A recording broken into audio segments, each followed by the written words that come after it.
All right, so PA 5.7, determining the polarity of molecules. And so the reason for needing to know the polarity of molecules is because the intermolecular forces that are generated based on the polarity of a molecule and other molecules around it. It's due to the polarity of water, the most abundant molecule on Earth. It's due to its polarity because it has a difference between the hydrogen and oxygen sides of the molecule.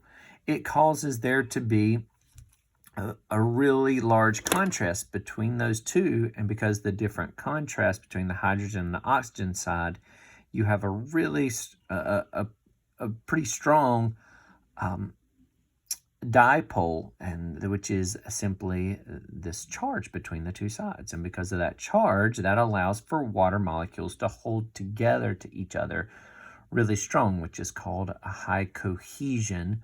Cohesion is the holding together of one molecule to another molecule, not within a molecule, but to different molecules. And so these intermolecular forces, and thus that's what allows for, because of that high polarity, is also why water molecules have what's called adhesion, a really strong adhesion to other polar molecules. And so that's why if you see water can actually climb up surfaces, and it can climb across surfaces or even up, because it is attracted to, as long as it's a polar molecule, then it will be attracted to that next molecule in that line, and so it will be attracted, and it'll move towards it.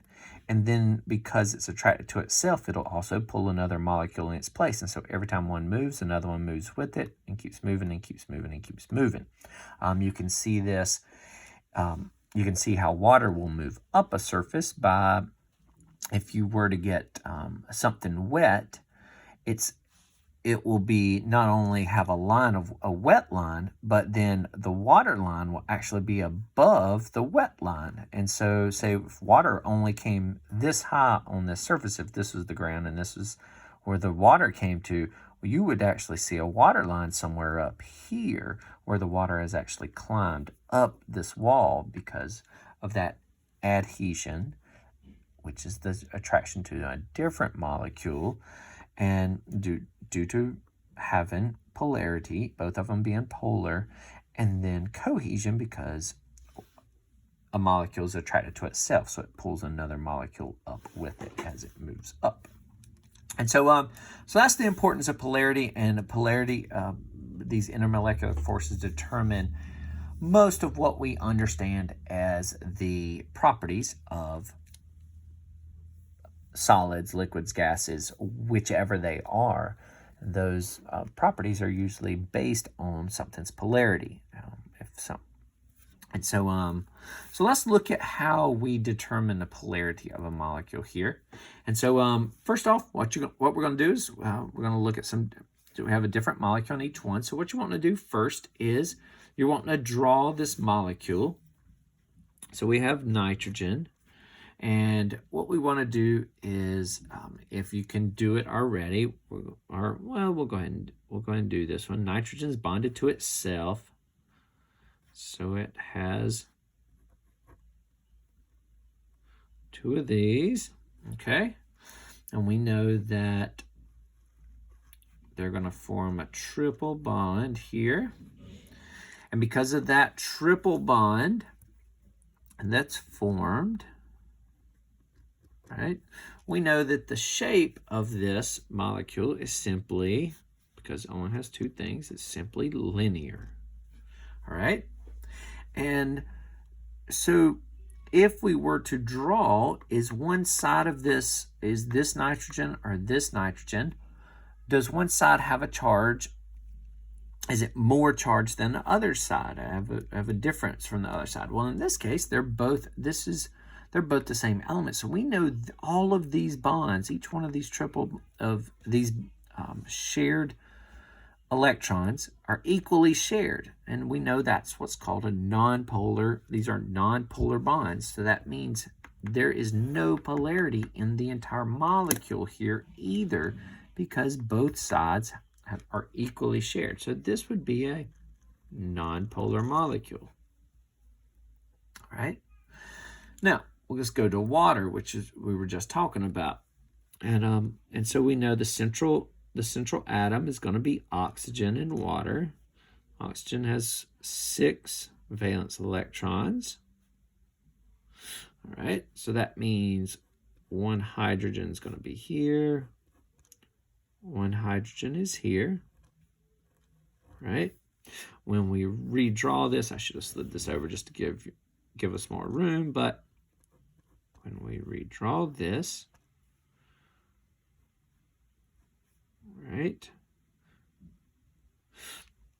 we know that oxygens and hydrogens, with each one of these bonds, we want to draw a polarity bond, a polarity line, which is our positive, a little positive with the arrow going, which we learned in PA 5.6. We're going to point to the one that has the highest electronegativity. Well, which one of these has the highest, hydrogen or oxygen? Well, oxygen's right next to fluorine, so we know it has the highest. So we can either change the bond and show the arrows just like this, or we could draw the arrow separate on the side and leave the bond line there. But in this case, we'll go ahead and stick with this one. All right. So that means, where is there going to be a charge? Well, if the oxygen is the one that is hogging the electrons, then it's obviously going to be the more negative. And the hydrogens are both going to be more positive. So we have this slightly positive side, and we have this slightly negative side. So this molecule has 2 sides to it. It has a slightly positive side and a slightly negative side. And so the shape of this, we know this, 2 atoms bonded and a lone pair, we know this is called bent. Okay. And is this polar? Well, polar simply means that does it have differences between the charges in the molecule, around the molecule. And in this case, certainly there is a side to it. There's a positive and a negative. So this is certainly polar. All right. And so so this is certainly polar. And as we talked about water, it's one of the main things is that it is polar. All right. So so there's a couple examples there. Let me point out a couple of the notes here. If you look in your notes that I've attached, you notice that a molecule's polarity is determined from the entire structure's electron presence. So it's all about the electrons. And so here's your basic rules. The rules of determining polarity of a molecule. If it is a basic shape, if the molecule is one of the 3 basic shapes, remember basic shapes are linear, trigonal planar, tetrahedral. If it's one of the basic shapes and the central atom is bonded to all the same elements around it, if it were to be bonded to all the same ones around it, then that is non-polar molecule. It has to be a basic shape with the central atom bonded to all the same things around it. The other atoms that we'll work with all the way up, that all the common ones, they will be polar if they don't fit that description, which means it's a basic shape, which I don't have a basic shape drawn here, but it would have to be, if it were, it would have to be a basic shape with more than one element bonded to the central atom. So you have different elements bonded to the central atom. We can see that here, right next door. So if we were to do carbon, carbon has 4 valence electrons, and then we're going to have 3 hydrogens around it. But then we also have an oxygen here. Oxygen is going to have 6 valence electrons, and that oxygen also has a hydrogen bonded to it. So that hydrogen is going to go here. Okay. All right. So what's our central atom here? Well, it's carbon. What is the basic shape? Well, the basic shape would be tetra because it has 4 domains, electron domains. And does it have all the same elements bonded to it? Well, no, it has an oxygen over here. Because it has more than one element bonded to it, that basic shape, that means this is a polar molecule. We can go ahead and know that is polar. All right. What's the shape that it's based on? This would be tetrahedral because there's no lone pairs on the central atom. All right. And so if we were to draw out, we can even move our hydrogen over to here if we want to, but I'll just leave it down here. Right?